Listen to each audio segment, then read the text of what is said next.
चलिए तो स्टार्ट करते हैं। अपन जिस ऑर्गेनाइजेशन के बारे में बात करने वाले हैं आज, वहां पर मोर देन 5000 मेंबर्स हैं, यानी एम्प्लॉइज हैं, ऐसा बोल सकते हो आप, ठीक है। और around 4 lakh delivery per day करते हैं, मतलब एक सामान एक जगह से दूसरी जगह पहुंचाने का काम एक दिन में कितनी, ये 5000 लोग मिलकर कितनी डिलीवरी करते हैं? लगभग एक दिन में 4 लाख के आसपास की डिलीवरी करते हैं। कितने घंटे काम करते हैं? Approx 9 hours per day. और एरर रेट सुनोगे तो हैरान हो जाओगे। एरर रेट क्या है इनका? लगभग 1 मिलियन ट्रांजैक्शन, 16 मिलियन ट्रांजैक्शन में, यानी कितना हो गया? 1.6 करोड़। इतने ट्रांजैक्शन में एक एरर होता है, इतने सारे ट्रांजैक्शन में, ठीक है।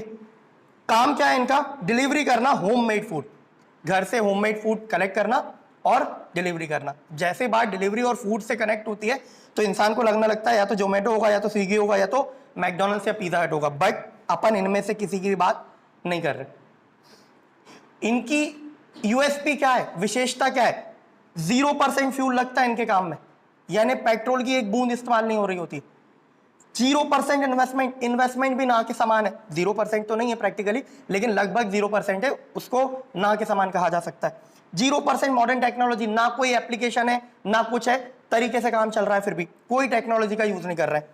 0% डिस्प्यूट्स, आपस में सोचो 5000 प्लस इंप्लॉइज काम कर रहे हैं एक साथ, लेकिन आपस में कोई डिस्प्यूट नहीं होता।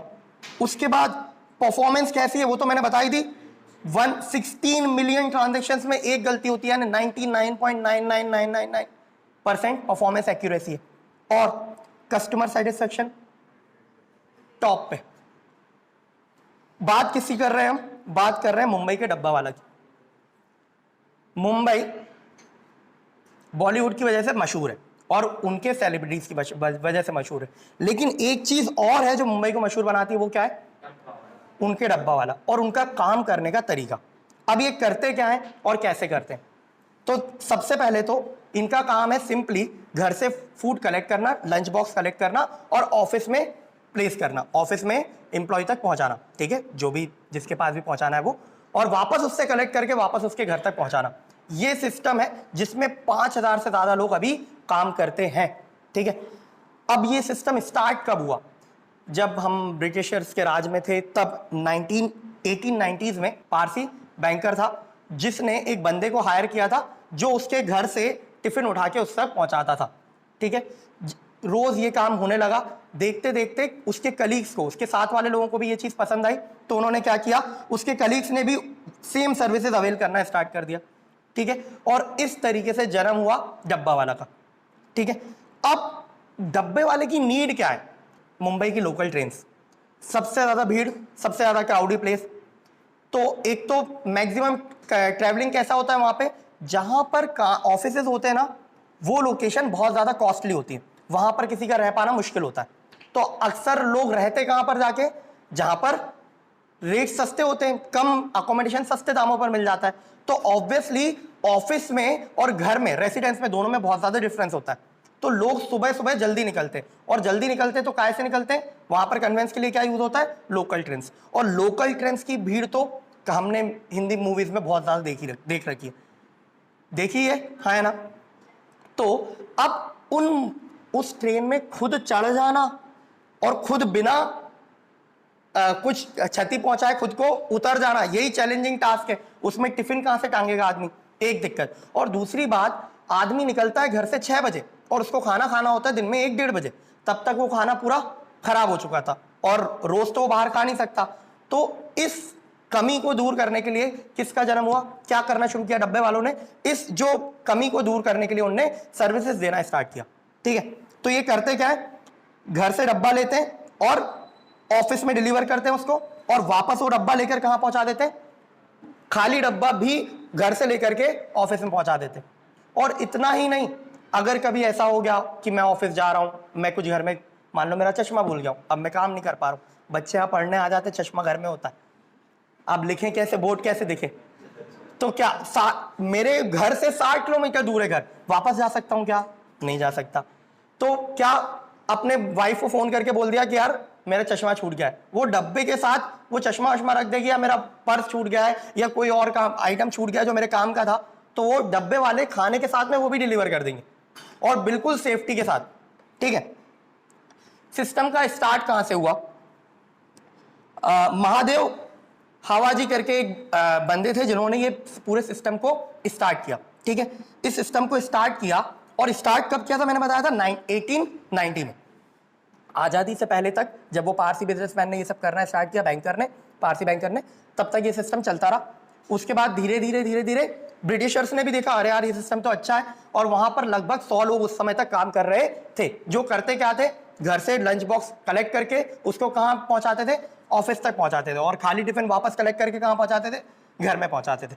ठीक है, इन्होंने अपने आप को चैरिटेबल ट्रस्ट की तरह रजिस्टर कराया 1956 में, यानी ये प्योरली बिजनेस ऑर्गेनाइजेशन बन गया, रजिस्टर्ड। ठीक है, नाम क्या है? Nutan Mumbai tiffin box suppliers association, इस नाम से इन्होंने अपने आप को रजिस्टर करवाया। अब जो फैक्ट्स हैं वो चौंकाने वाले हैं। इनका एवरेज लिटरेसी रेट क्या है? 85% लोग पढ़े लिखे हैं, लेकिन कहां तक स्कूलिंग कहां तक हुई है? 8th तक, मतलब बहुत ज्यादा स्मार्ट नहीं है, बहुत ज्यादा पढ़े लिखे नहीं है। एम्प्लॉय स्ट्रेंथ कितनी है? पहले ही बता चुके हैं, 5000 से ज्यादा है। और अप्रॉक्स कितने टिफिन डिलीवर करते हैं? मतलब घर से उठाकर 2 लाख टिफिन ऑफिस तक पहुंचाना, फिर वापस कलेक्ट करके वो कहां तक पहुंचाना? घर तक पहुंचाना। मतलब लगभग कितने ट्रांजेक्शन होगा एक दिन में? 4 लाख ट्रांजेक्शन करते हैं। उसके बाद एरिया कवरेज कितना है? लगभग मुंबई का 60 to 70 किलोमीटर एरिया कवर करते हैं। और कैसे करते हैं? Local train. ठीक है, टर्नओवर कितना है? 50 करोड़ प्लस टर्नओवर है। एक टिफिन सर्विस का लगभग 600 से 700 रुपए लेते हैं, और डिस्टेंस के बेस पर डिपेंड करता है। मैक्सिमम कॉस्ट 1500 रुपए टिफिन तक जाती है, फिर भी बाहर खाने से तो सस्ता ही है। ठीक है, और सेफ्टी तो है ही है, और घर का खाना अलग। एवरेज एनुअल ग्रोथ कितनी है? मतलब और कस्टमर कितने बढ़ते जा रहे हैं इनके साथ? हर साल 5 से 6% ग्रोथ हो रहा है, और ये एक आइडियल बिजनेस की निशानी है। ग्रोथ होना तो जरूरी है, नए कस्टमर नहीं जुड़ेंगे तो कैसे काम चलेगा। आज तक एक भी स्ट्राइक नहीं हुई है। इतने सारे लोग एक साथ काम कर रहे हैं, लेकिन एक भी हड़ताल नहीं हुई। क्यों? क्योंकि ये इनका काम करने का तरीका क्या है? एक बंदा आया, कोई डब्बा वाला सर्विस ज्वाइन करना चाहता है, एम्प्लॉय बनना चाहता है, तो वो आएगा, उसमें सबसे पहली क्वालिटी क्या होनी चाहिए? एक तो उसको वो ईमानदार हो, हाई स्टैंडर्ड हो, उसके मोरालिटी के, नैतिकता के पैमाने एकदम हाई हो। फिर उसको एक लोकल एरिया का अच्छा नॉलेज हो। ठीक है, और साथ में ये प्रोबेशन पीरियड में, मतलब 6 महीने का एक ड्यूरेशन ऐसा रखते हैं जहां पर किसी सीनियर बंदे के साथ इसको, जो नया बंदा ज्वाइन कर रहा है उसको काम करवाते हैं, ताकि वो पूरी लोकेलिटी समझ ले, काम करने का तरीका समझ ले। फिर अगर 6 महीने उसकी परफॉर्मेंस अच्छी रहती है, तो उसको एक फिक्स्ड अमाउंट पे करने के बाद ये अपना शेयर होल्डर बना लेते हैं। क्या बना लेते हैं? शेयर होल्डर बना लेते हैं, मतलब उस ट्रस्ट का हिस्सा बना लेते हैं। यानी वो क्या नहीं रह जाता? एम्प्लॉय नहीं रह जाता। उसको कैसी फील आती होगी? हम ईसॉप पढ़ रहे थे, हमने पार्टनरशिप पढ़ी, वहां पर अपन देख रहे थे कि भाई अगर किसी अच्छी मैन पावर को रिटेन करना है तो उसको क्या लालच देती है ऑर्गेनाइजेशंस? उसको अपना हिस्सा बना लेते हैं। उसको क्या फील कराना पड़ेगा? That you are the part of this organisation. उसको ऐसा फील होना चाहिए कि मैं ही हूं, हाँ है ना? तो अगर वो मालिक वाली फील आएगी तो कभी लड़ाई झगड़े हो सकते हैं क्या? नहीं। तो सबको ये क्या बना लेते हैं? अपना शेयर होल्डर बना लेते हैं। उसके कुछ क्राइटेरिया है इनका। ठीक है, एवरेज अर्निंग कितनी है? 5 to 6,000, ये अब बढ़ चुकी होगी। ठीक है, इनको दिवाली बोनस पर कस्टमर देता है, ऐसा भी नहीं है जबरदस्ती है, कस्टमर्स इतने सेटिस्फाइड है कि खुशी से करते हैं। फिर टाइम मैनेजमेंट के नाम पर टॉप हैं ये, बड़े बड़े सेलिब्रिटीज इनसे मिलने आते हैं तो टाइम से आते हैं, क्योंकि अगर तुम लेट हुए तो वो तुम्हारा इंतजार नहीं करने वाले। जुलाई 2015 में मुंबई में, 2005 में महाराष्ट्र में बहुत ज्यादा बारिश हुई थी। लगभग 12 घंटे में 12 इंच से ज्यादा पानी भर चुका था, सब जगह बाढ़ आ चुकी थी। बट स्टिल इन्होंने उस टाइम पे भी, लोग ऑफिस में फंसे हुए थे, उस टाइम पर भी इन्होंने टिफिन डिलीवर किए। ठीक है, इनके पास एक 6 सिग्मा सर्टिफिकेट है। क्या होता है ये 6 सिग्मा सर्टिफिकेट? कभी और अपन इसको डिटेल में देखेंगे। ये क्वालिटी का पैरामीटर है। मतलब अगर किसी के पास, मैंने आपको पहले बताया था, एक डिफेक्ट होता है कितने ट्रांजैक्शंस में? अप्रॉक्स 16 मिलियन ट्रांजैक्शंस में एक डिफेक्ट होता है। 16 मिलियन मतलब कितना? 1.6 करोड़, 1 करोड़ 60 लाख ट्रांजैक्शंस में एक। तुम एक बार सोच कर देखो, आए दिन हम IRCTC की न्यूज़ पे सुनते हैं कि किसी को मुर्गा परोस दिया, या किसी को नॉन वेज वाले को वेज परोस दिया, वेज वाले को नॉन वेज परोस दिया। ऐसी गलतियां इनके पास होने की तो संभावना सबसे ज्यादा होनी चाहिए थी, क्योंकि ना तो पढ़े लिखे और ना ही उतना ज्यादा टेक्नोलॉजिकली एडवांस है कि कुछ बार कोड लगा लें या कोई ट्रैकिंग सिस्टम लगा दें या कोई स्कैनर लगा दें। पॉसिबल है क्या इनके लिए? नहीं पॉसिबल है। लेकिन फिर भी एरर रेट देखो, एक ट्रांजेक्शन 1,60,00,000 ट्रांजेक्शन में एक ट्रांजेक्शन गलत होता है। तो ये सिक्स सिग्मा क्या है, इसको अपन कभी और डिटेल में देखेंगे। और ये ऑर्गेनाइजेशन इतना ज्यादा फेमस हो चुका है अब कि बड़े बड़े institute, IIMs, Harvard business school सुना ही होगा ये तो सबने, IIM, ये तक इन पर केस स्टडीज करते हैं। और एक बहुत अच्छा कोड मुझे मिला था इनका प्रेसिडेंट का, पढ़ के सुनाता हूं। पीपल स्टडी बिजनेस बुक्स, लोग बिजनेस बुक्स पढ़ते हैं एंड देन प्रैक्टिस, और उसको प्रैक्टिस करते हैं अपने बिजनेस को चलाने के लिए। वी प्रैक्टिस्ड, हम प्रैक्टिस कर चुके होते हैं और करते हैं फर्स्ट, एंड दूसरों को पढ़ने का मौका देते हैं। दूसरे हमारे काम को, हमारे किए हुए काम को पढ़कर आगे काम करना सीखते हैं। हम तो बुक्स पढ़ के सीख रहे हैं, लेकिन हम बुक्स भी तरीके से नहीं पढ़ रहे होते। चलो अब बात आती है, अभी तक तो अपन ने इनकी पूरा महिमा मंडन किया कि ये कैसे हैं, कैसा काम करते हैं, कैसे इनका जन्म हुआ, मतलब कैसे इवॉल्वमेंट हुआ। अब इनका ऑर्गेनाइजेशन स्ट्रक्चर क्या है, ये अपने इस कैरिकुलम का पार्ट है। ऑर्गेनाइजेशनल स्ट्रक्चर, संगठन करके एक टॉपिक है। ऑर्गेनाइजेशनल स्ट्रक्चर सिंपल सा है। सबसे पहले प्रेसिडेंट रहता है एक ऊपर, जो ऑब्वियसली हम जानते हैं कैसे अपॉइंट होता होगा, सब मिलकर अपॉइंट करते होंगे, क्योंकि सब क्या है, शेयर होल्डर, सब ओनर है, हाँ या ना। चलो, फिर वाइस प्रेसिडेंट रहता है, जनरल सेक्रेटरी रहता है, एक ट्रेजरी रहता है, और डायरेक्टर्स कितने अपॉइंट होते हैं? 9। ये टॉप मोस्ट अथॉरिटीज है। और ये कौन सी अथॉरिटी है? गवर्निंग अथॉरिटी है, जो काम पूरा देखती है। इनके नीचे होते हैं मुकद्दम्स, ये महाराष्ट्रियन लोकल लैंग्वेज है। सुपरवाइजर्स को वहां पर कहा जाता है मुकद्दम, ठीक है। एक तारक मेहता का एपिसोड था जहां वो पुताई उताई करवा रहे होते हैं और ठेकेदार भग जाता है, उसका नाम भी बड़ा अच्छा था, वो मैं भूल गया। तब वो मुकद्दम ही आता है ना, हाँ या ना। चलो, तो मुकद्दम कहीं ना कहीं तुमने सुना होगा। और उनके नीचे कौन काम करता है? 5,000 प्लस वर्कर्स काम करते हैं। क्या किया जाता है? इनको अलग अलग एरिया में अलग अलग नंबर ऑफ पर्सन अलॉट कर दिए जाते हैं। एक पर्सन के पास लगभग 30 से 40 टिफिन कलेक्ट करने का और उसको वापस ड्रॉप करने का ड्यूटी रहती है, ठीक है। तो उनके नीचे ये 5,000 वर्कर्स काम कर रहे होते हैं। ये पूरा नक्शा है जहां पर ये सर्विसेज प्रोवाइड करते हैं। इतनी पूरी हौच पौच इलाके में, लोकल नेटवर्क तो बहुत बड़ा है मुंबई का, और उसमें पूरे में ये डिलीवर करते हैं।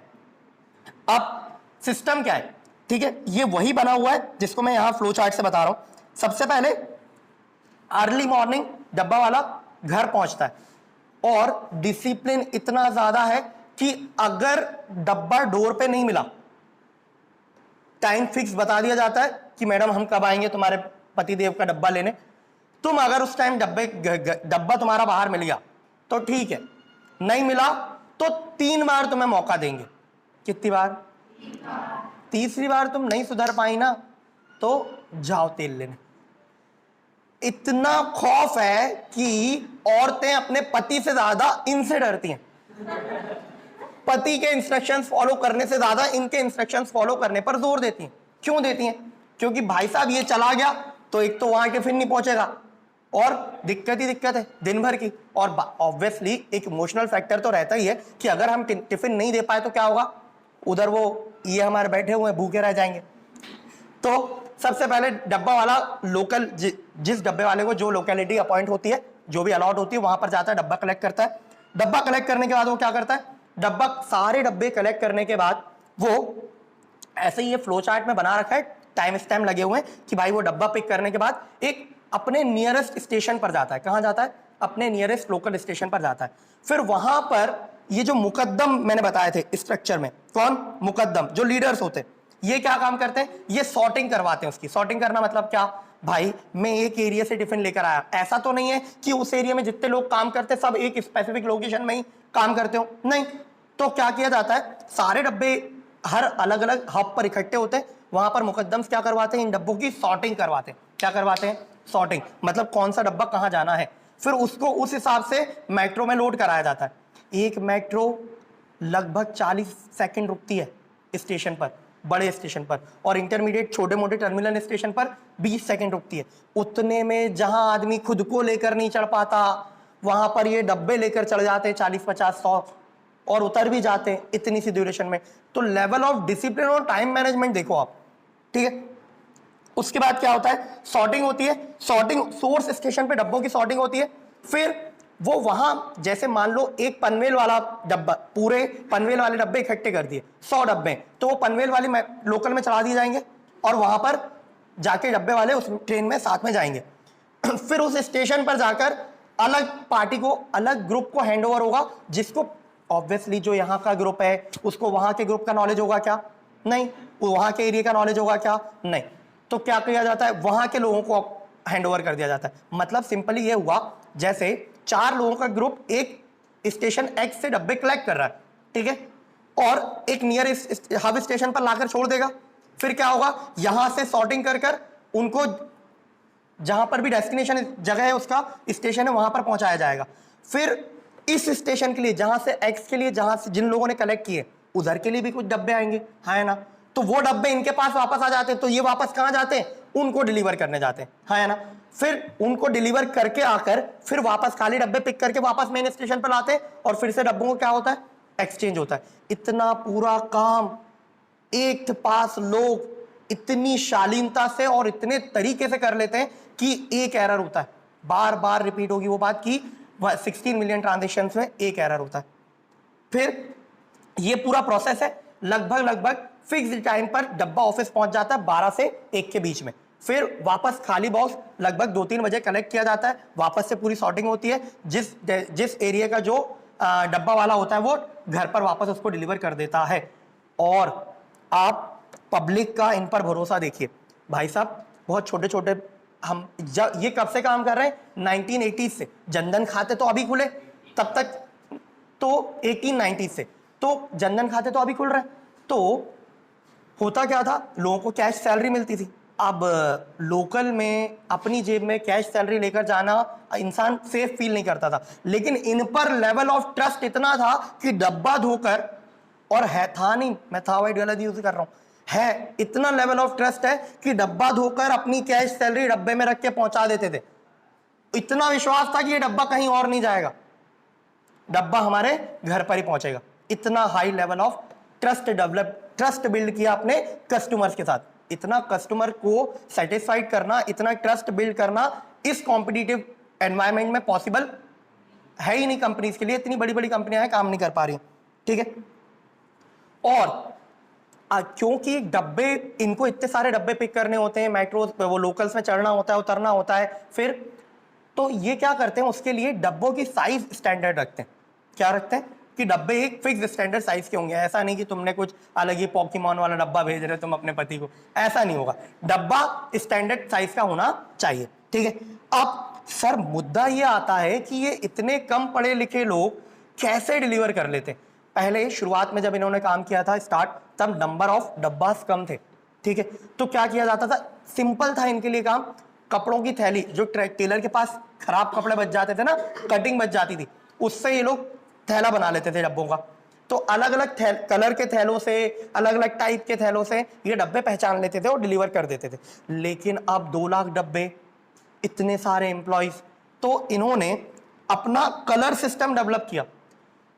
पता है कंपनीज को, जब कोई कंपनी जब किसी मुश्किल में फंस जाती है ना, तो उससे निकलने के लिए कुछ सिस्टम डेवलप करना होता है, और कंपनी उसके लिए करोड़ों खर्च करती है। इन्होंने अपना सिस्टम खुद डेवलप किया, और इतने तरीके से काम होता है कि कोई गलती होती नहीं। होता क्या है, सबसे पहले ये वो डब्बे आप कोई भी डब्बा देखोगे, पहले मैं डब्बा दिखाता हूं, इस तरह का डब्बा रहता है। इस डब्बे पे ये अलग अलग कलर से अलग अलग नंबर और अलग अलग अल्फाबेट्स लिखे होते हैं। सिर्फ इतने से ये समझ जाते हैं कि कहां पर डब्बा पहुंचाना है, ठीक है।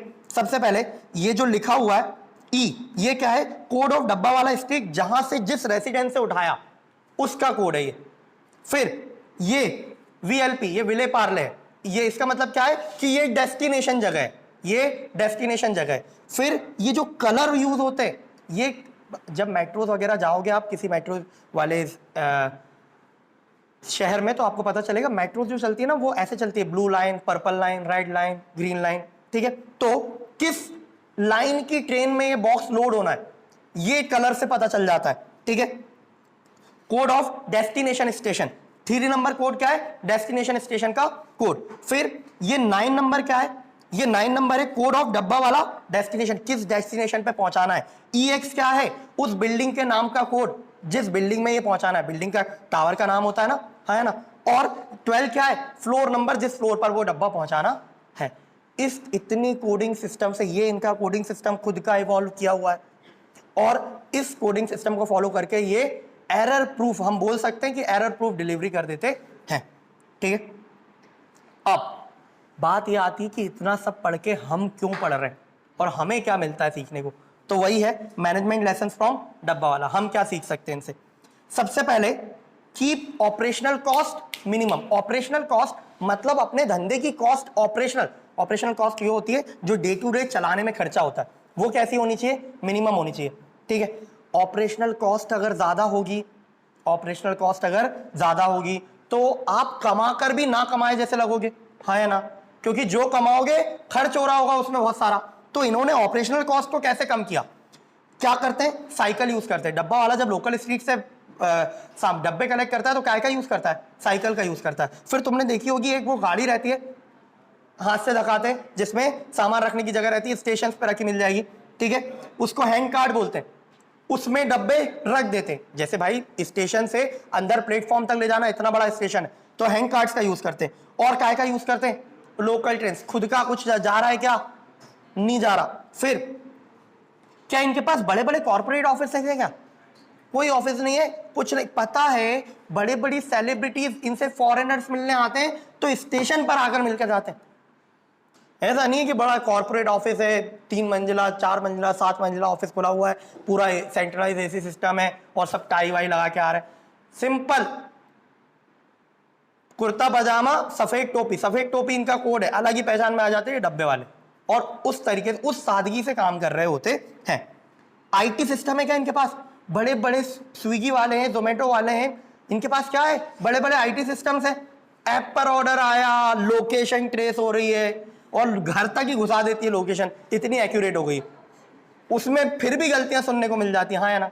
मतलब इतना हाई सिस्टम यूज करने के बावजूद भी, मतलब एग्जाम्पल मौजूद है लेकिन उसको फॉलो करना भी नहीं आ रहा, क्योंकि अगेन क्या है, इंपॉर्टेंट पढ़ने वाले लोग हैं। नो मिसलेनियस कॉस्ट, फालतू के खर्चे नहीं है इनके पास। एडवर्टाइजमेंट कभी नहीं करते। काम ऐसा करो कि पब्लिक मुंह से तुम्हारे बारे में बोले कि अरे यार वो तो सर्विस इतनी अच्छी है। मैंने बताया पारसी बैंकर से सिस्टम स्टार्ट हुआ था, धीरे धीरे धीरे धीरे धीरे धीरे करके 2 लाख डब्बे डिलीवर कर रहे हैं। मतलब काम ऐसा किया कि लोग वर्ड ऑफ माउथ से पब्लिसिटी हो जाती है, खुद से खर्चा करना नहीं पड़ा। फिर मंथली सर्विस कॉस्ट मैंने बता ही चुका है, एक बंदे से कितना लेते हैं, 600-700 रुपए ज्यादा से ज्यादा। अगर डेस्टिनेशन ज्यादा है तो मैक्स टू मैक्स 1500 के आसपास की कॉस्ट है, जो सबके लिए कन्वीनियंट है। मैं ये एक एग्जांपल लगाया जोमेटो का। ये जोमेटो का रेवेन्यू है पिछले 3 साल का। 21 में रेवेन्यू कितना आया, 1994 करोड़, 1994 करोड़, ठीक है। और खर्चे कितने हो गए इसके, 2609 करोड़। ऑपरेशनल कॉस्ट वाला ऊपर पॉइंट पढ़ रहे हैं ना अपन, मतलब जितना कमाया उससे ज्यादा तो खर्चा है। तो लॉस कितना आ रहा है इसका, 800+ करोड़ रुपीस। इतना ज्यादा लॉस है, क्यों, सिस्टम। चलो सेकेंड पॉइंट क्या सीख सकते हैं हम इनसे, इन्वेस्टमेंट कैसा है इनका, बिल्कुल मिनिमम है। बड़ी बड़ी एडटेक्स कंपनी, बड़ी बड़ी कंपनीज हैं, एडटेक्स कंपनीज हैं, और ये अपने जो फूड सप्लायर्स हैं ऑनलाइन, इनका इन्वेस्टमेंट कितना ज्यादा है, हाँ ना, इन्वेस्टमेंट है, इसलिए ऑपरेशनल कॉस्ट भी हमने जो इन्वेस्टमेंट किया है उसको रन करने के लिए भी तो ऑपरेशनल कॉस्ट लगती है ना। तो इनने अपना इन्वेस्टमेंट क्या रखा, एकदम कम। मेहनत ज्यादा करते हैं, ईमानदारी से रहते हैं, और टाइम मैनेजमेंट में सबके अब्बा जान है, हाँ ना। टाइम मैनेजमेंट इनके जैसा सीख पाना वैसे ही मुश्किल है, इतना इंसान डिसिप्लिन ही नहीं हो पाता। फिर काय का यूज करते हैं, हैंड कार्ड्स का यूज करते हैं, साइकिल का यूज करते हैं। इनकी ऑफिस कॉस्ट तो है ही नहीं, और ये जो हैंड कार्ड्स और साइकिल यूज कर रहे हैं उसका मेंटेनेंस भी कितना ही लगता होगा, हाँ ना। चलो just serve your customer, nothing else. अपने कस्टमर को सर्व करना मेन मोटिव होना चाहिए। देखो, always deliver food on time, time पे डिलीवर करते, कभी भी लेट नहीं होते, always on time even without watch. उनके पास घड़ी तक नहीं है, मोबाइल तक नहीं कईयों के पास, लेकिन टाइम पर पहुंचा देते हैं। ये कस्टमर को इंप्रेस करने की या उसको परेशान करने की कोशिश नहीं करते। फिर देखो 4th point, never divert from your core competency. आपकी जो विशेषता है ना, आप जिस वजह से डेवलप हुए हो, जिस वजह से खड़े हुए हो, उससे विचलित नहीं होने का, ठीक है। फिर कमिटमेंट मैटर्स, क्वालिफिकेशन डोंट।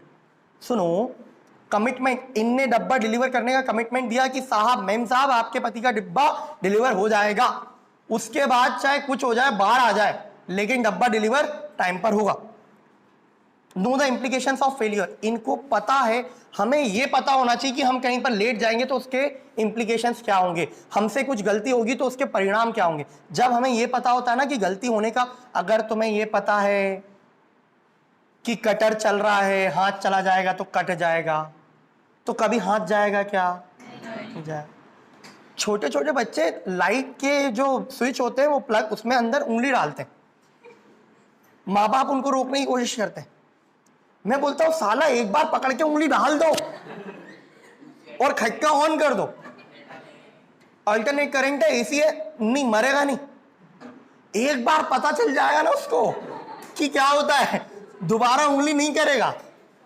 और जब भाई चंचलता, वो नया जीव आया है, उसको नहीं पता वो चीज क्या होती है, तो वो चंचल स्वभाव करेगा और तुम्हारी एब्सेंस में कर देगा, कुछ बड़ा कांड करेगा। अपने सामने गोदी में उठा के ले डाल, चल डाल, जी ले अपनी जिंदगी। अगर मुझे ये पता हो, अगर मुझे ये पता हो कि ऐसा करने का परिणाम क्या हो सकता है, तो क्या मैं गलत करूंगा क्या? अगर तुम्हें पता हो कि तुम जैसे पढ़ रहे हो उससे क्या होगा, तो तुम वैसे पढ़ोगे क्या? हम तो सर पास ही तो होना है। चलो, अगर टाइम पे डब्बा नहीं पहुंचा तो क्या होगा? कस्टमर गुस्सा होगा। दूसरा, अगर वेजिटेरियन के पास नॉनवेज चला गया, भाई साहब हाइप हो जाएगा, ट्विटर, इंस्टाग्राम और व्हाट्सएप पे स्टेटस चलने लगेंगे, बायकॉट बायकॉट बायकॉट। एकदम इनको पता है अपनी गलती होने से क्या हो सकता है, ठीक है। इंप्लीकेशन ऑफ फेलियर पता होते हैं तो आप उससे क्या हो जाते हो, और ज्यादा सतर्क हो जाते हो और अपने काम को और एफिशिएंसी से करते हो। तो अपने एम्प्लॉइज में गलती के प्रति, फेलियर के प्रति अवेयरनेस लाना, ये किसका काम होता है? मैनेजमेंट का। किसका काम होगा? उसको ये बताना कि भाई तू गलत कर देगा तो इससे हमें क्या लॉस हो सकता है, तुझे क्या लॉस हो सकता है, सोसाइटी को क्या लॉस हो सकता है, नेशन को क्या लॉस हो सकता है। अगर आप उसको इस बात से अवेयर नहीं करोगे और आप ऐसा कल्चर बिल्ड नहीं करोगे अपने ऑर्गेनाइजेशन में, तो ऑर्गेनाइजेशन सस्टेन कर पाएगा क्या? नहीं कर पाएगा। वो अपने तरीके से काम करता रहेगा। वो डिलीवरी कर रहे हैं, डब्बा खोल के रास्ते में 4 चम्मच खा रहे हैं, वीडियो बन के सर्कुलेट हो रहा है। आपको ये उनमें डेवलप करना पड़ेगा कि उनके मन में खुद से आए कि ये काम नहीं करना। उनको बताओ भाई तुम्हारा कंपनी बंद हो जाएगी, तुम्हारा एम्प्लॉयमेंट चला जाएगा, तुम कहाँ जाके काम करोगे? हम तो कुछ और कर लेंगे, तुम क्या करोगे? चलो, build your service around existing infrastructure. आपके पास जो इंसान हमेशा रोता रहता है, ऐसा हो जाए तो ऐसा कर दूंगा, वैसा हो जाए तो ऐसा कर दूंगा, नी भाई नी। जो एग्जिस्टिंग इंफ्रास्ट्रक्चर है उसमें स्टार्ट कर, धीरे धीरे धीरे धीरे धीरे धीरे बिल्डअप होगी चीजें। एक सही टाइम का वेट करना, सही पॉइंट ऑफ टाइम का वेट करना कभी नहीं होता। सर तुम क्यों इंतजार कर रहे हो चाय की दुकान खोलने के लिए? भाई मैं इंफ्रास्ट्रक्चर के लिए वेट नहीं कर रहा। आधी जनता मुझे पता है ना क्या बोलने वाली है। मैं इंफ्रास्ट्रक्चर के लिए वेट नहीं कर रहा, मैं तो साला। चलो, SWOT एनालिसिस। वैसे हम कौन ही होते हैं ऐसे इतने बड़े और इतने हाई लेवल पर काम करने वाले ऑर्गेनाइजेशन का SWOT एनालिसिस करने वाले। SWOT क्या होता है मैंने कभी पहले भी बताया। कभी भी लाइफ में कहीं पर भी प्रोफेशनल पर्सनल कोई भी डिसीजन लेना हो, just do one thing, SWOT analysis करो। अपनी स्ट्रेंथ को, आप कोई भी काम करने जा रहे हो, अपनी स्ट्रेंथ को पता लगाओ कि आपकी स्ट्रेंथ क्या है, आप क्या कैसे कर सकते हो, कब कर सकते हो, आप में औरों से क्या अलग करने की क्षमता है, आपकी वीकनेस क्या है। आप वो काम करने जाओगे, आप कोई स्ट्रीम चूज कर रहे हो, मान लो तुमने 12th के बाद सिलेक्ट किया कि भाई मैं CA करने जा रहा हूं, तो पहले तो अपनी स्ट्रेंथ पता होनी चाहिए कि मैं इतने घंटे पढ़ सकता हूँ, फिर वीकनेस पता होना चाहिए, अरे मेरी दोस्ती यारी ज्यादा है, फिर अपॉर्चुनिटीज पता होनी चाहिए, अरे यार अपॉर्चुनिटी बहुत पैसा है, तो थ्रेड्स भी है। सॉर्ट एनालिसिस हमेशा करना चाहिए। सॉर्ट मतलब क्या, स्ट्रेंथ, मेरी क्षमताएं क्या है, मेरी शक्तियां क्या है, डब्ल्यू मतलब क्या, वीकनेस, कमजोरियां क्या है, मेरी कमियां क्या है, ओ मतलब क्या, अपॉर्चुनिटी, मेरे पास अवसर क्या क्या उपलब्ध है, सीए के अलावा और क्या कर सकता हूं, थ्रेट्स, मेरे को भय क्या क्या है, मेरे मन में क्या डर है। चलो, तो इनके शॉर्ट एनालिसिस में सबसे पहले इनकी स्ट्रेंथ क्या है, इनको कोई भी बीट नहीं कर सकता। कॉस्ट के मामले में बोलो हाँ, 600 रुपए 700 रुपए में डब्बा घर से डिलीवर करना, डिलीवर ऑफिस से वापस घर पे डिलीवर करना बस की नहीं है। फिर क्या है, इंप्लॉय सेटिस्फेक्शन हाई लेवल पर है, क्योंकि इंप्लॉय को क्या बना रखा है, शेयर होल्डर बना रखा है। कस्टमर सेटिस्फेक्शन टॉप पर है, भाई साहब इतना भरोसा करते हैं। और पति कितना खुश होता होगा तुम सोचो, जब वो डब्बा वाला चिल्लाता हो, एम साहब ऐसा नहीं चलेगा, पति ना ये कोई तो आया साला। एफिशिएंट टाइम मैनेजमेंट, मैं तुम्हें अभी एक स्टोरी बताऊंगा, इनसे मिलने प्रिंस चार्ल्स आए थे, तो आए बताता हूं, तो वो इतने पंचुअल हैं, उनका टाइम हो गया, हमारी लोकल आ रही, हम चलते, तुम रोक के रखना, वापस आके राउंड ट्रिप में मिलते हैं उनसे। चलो, टाइम मैनेजमेंट टॉप पर है। फिर अपॉर्चुनिटीज क्या क्या इनके पास, सुनो, सिर्फ ये डब्बा डिलीवर करने का काम करते थे, और यहीं पर इनने गलती भी कर दी, इन्होंने डाइवर्सिफिकेशन नहीं किया। क्या नहीं किया, डाइवर्सिफिकेशन, विविधीकरण। मतलब क्या होता है, आप कोई एक काम कर रहे हो, आपने अगर एक कटोरे में, एक बास्केट में, एक डलिया में अपने सारे अंडे रख दिए और आप गलती से पैर टकरा गया, मुंह के बल गिर गए, तो सारे अंडों का कचूमर वहीं निकल जाएगा और आप बर्बाद, है ना। तो डब्बों को, अंडों को अलग अलग टोकरियों में रखना, ये एक बेहतर तरीका होता है, इसको ही बोलते हैं डाइवर्सिफिकेशन। मतलब आप एक काम कर रहे हो तो उसी पर मत अटके रहो। सर मतलब ऐसा क्या कि मैं पढ़ाई कर रहा हूं तो पढ़ाई पे ही नहीं अटका रहा हूं, थोड़ी देर इंस्टाग्राम भी चला लूं? नहीं भाई नहीं, ऐसा नहीं है। सर ने बोला डाइवर्सिफिकेशन होना चाहिए, यहां पे भी पढ़ लो, थोड़ी देर रील भी बना लो, ऐसा नहीं। जब बिजनेस कर रहे होते हैं तो डाइवर्सिफिकेशन करना चाहिए। मतलब क्या, आप अपनी लाइन से थोड़ा सा हटके कोई और बिजनेस भी स्टार्ट करें। इनको डिलीवरी में मास्टर्स थी, ये डिलीवरी में सुपर है, इनको कोई बीट कर सकता है क्या, नहीं कर सकता। तुम देख ही रहे हो जोमेटो का लॉस, कर पा रहे क्या बीट, नहीं हो पा रहे। लेकिन ये उसके साथ साथ और भी चीजें कर सकते थे क्या, हाँ भाई, डाक डिलीवरी का, कोरियर डिलीवरी का, फिर ये किसी ऑनलाइन शॉपिंग साइट का के प्रोडक्ट डिलीवरी के, ये सब काम। ऑब्वियसली इससे इनका मेन वर्क सफर हो सकता था, लेकिन अगर उसको प्रॉपरली मैनेज किया जाता तो शायद उसको सफरिंग करने से बचाया जा सकता था। और इनसे यही गड़बड़ हो गई। 2019 तक सब बढ़िया चल रहा था, 2020 आया, चिंग चुंग पोंग ने वहां से भेजे चमगादड़, यहां आ गया कोविड और लग गया लॉकडाउन। तो लॉकडाउन के लगने से क्या हो गया, ऑफिसेस बंद, सारे डब्बा वाले घर पे। और उसके बाद जब चालू भी हुआ तो 50% कैपेसिटी तो 75% कैपेसिटी, आधों का वर्क फ्रॉम होम चल रहा है, मेट्रोज में तो वर्क फ्रॉम होम ही चल रहा है। तो हुआ क्या, जैसे ही लॉकडाउन लगा, डाइवर्सिफिकेशन नहीं था ना, सिर्फ एक काम था, एक ही काम करना आता था, तो दिक्कत हो गई बहुत ज्यादा। और इतनी ज्यादा दिक्कत हो गई कि वो 5000 से नंबर गिरकर लगभग 1000 डब्बे वाले बचे थे। लेकिन अब धीरे धीरे जैसे जैसे चीजें नॉर्मल हो रही हैं, वापस चीजें ट्रैक पर लौट रही हैं। कभी स्थिति, कभी भी समय एक समान नहीं रहता। लेकिन इससे सीखने को यह मिलता है कि हम या कोई और भी हमेशा क्या होना चाहिए, सिंपल तरीका डाइवर्सिफिकेशन करने का, एक चीज पर अटक के नहीं रहने का, है ना। चलो, तो ये अच्छा, ये टिफिन डिलीवर करवाते थे। मान लो जिसकी बीवी नहीं है, जिसके मम्मी पापा के साथ नहीं रह रहा, अकेला रह रहा है, लेकिन उसको ऑफिस में टिफिन चाहिए, अच्छा खाना चाहिए, तो ये केटरिंग सर्विस दे सकते थे क्या, हाँ। कोरियर सर्विस दे सकते थे क्या, हाँ। कुछ और डिलीवरी सर्विस दे सकते थे क्या, हाँ, ठीक है। फिर वीकनेस क्या है इनकी, लोकल ट्रेन पे डिपेंडेंसी बहुत ज्यादा है। ट्रेन चलना बंद हो जाए तो डब्बा पहुंचाना मुश्किल हो जाएगा, हाँ, है ना। इतनी साइकिल चला के जाएंगे क्या 50-50 किलोमीटर। फिर टाइम फ्लेक्सिबिलिटी बिल्कुल भी नहीं है। अगर ये लेट होते हैं तो दिक्कत है, कस्टमर सेटिस्फाइड होगा क्या? नहीं होगा। टाइम होल्ड कर सकते हैं क्या? नहीं कर सकते। फिर सप्लाई चेन रिजिट है बेटा, अगर किसी एक ने गलती करी, वो अपनी लोकेशन से डब्बा पिक करने में देर से लाया, मैंने बोला था कि अगर कोई डब्बा देने में देर करता है तो ये डब्बा छोड़ देते हैं। देख ले भाई, नहीं ले जा रहे तेरा टिफिन, क्यों?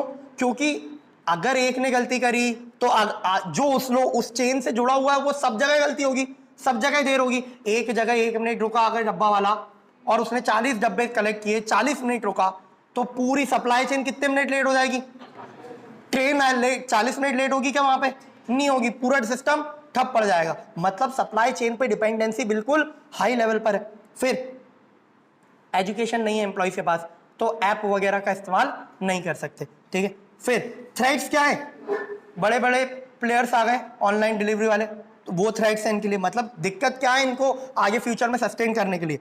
फिर टिफिन सर्विसेज भी है, केटरिंग और टिफिन सर्विस प्रोवाइड करने वाले जो खुद अपना टिफिन बनाकर बेचते हैं। फिर क्या है? फ्लेक्सिबल टाइम और फूड प्रोवाइडर है कि भाई आपको जो ऑर्डर करना है वैसा आप फोन करके कॉल करके ऑर्डर कर लो रेस्टोरेंट से, हाँ या ना? चलो, बैड कस्टमर्स को क्या करते हैं ये लोग? गोली मारो भेजे में हटा देते। बेस्ट कस्टमर को 3 बार वार्निंग देके छोड़ देते, भाई तू तेरा देख, तेरा टिफिन नहीं ले जा पाएंगे हम। फिर बेटा अगर एम्प्लॉय कुछ गलत करते तो उसको पेनलाइज किया जाता है, पेनल्टी लगाई जाती है उस पर। डॉक्यूमेंट्री कौन कौन बना चुका है इन पे? इतने सारे हैं, BBC, MTV, TV टुडे, फिर टोक्यो, आज तक, और ये सब डॉक्यूमेंट्री बना चुके हैं। और रेडियो में प्रोग्राम्स आ चुके हैं। हार्वर्ड्स वाले तो पढ़ाते ही अपने यहाँ केस स्टडी, और IIM में भी हम केस स्टडी पढ़ रहे होते हैं इसकी। इन्होंने, इनके अचीवमेंट्स क्या है? गिनीज बुक में इनका नाम है, ठीक है। और भी काफी सारी चीजें, मैं इसको टेलीग्राम पर अपलोड कर दूंगा तो आप वहां से देख सकते हैं, ठीक है। फिर ये देखो, ये बड़ी बड़ी सेलिब्रिटीज इनसे मिलने आए हैं। ये प्रिंस चार्ल्स हैं जो मिलने आए, ठीक है। फिर ये वही कोडिंग सिस्टम जो मैं आपको समझा चुका हूं। मुंबई में हाजी अली स्टेशन के पास इनका स्टैचू खड़ा किया गया है, इनको इतना ऑनर दिया जाता है। और दिस इज इट।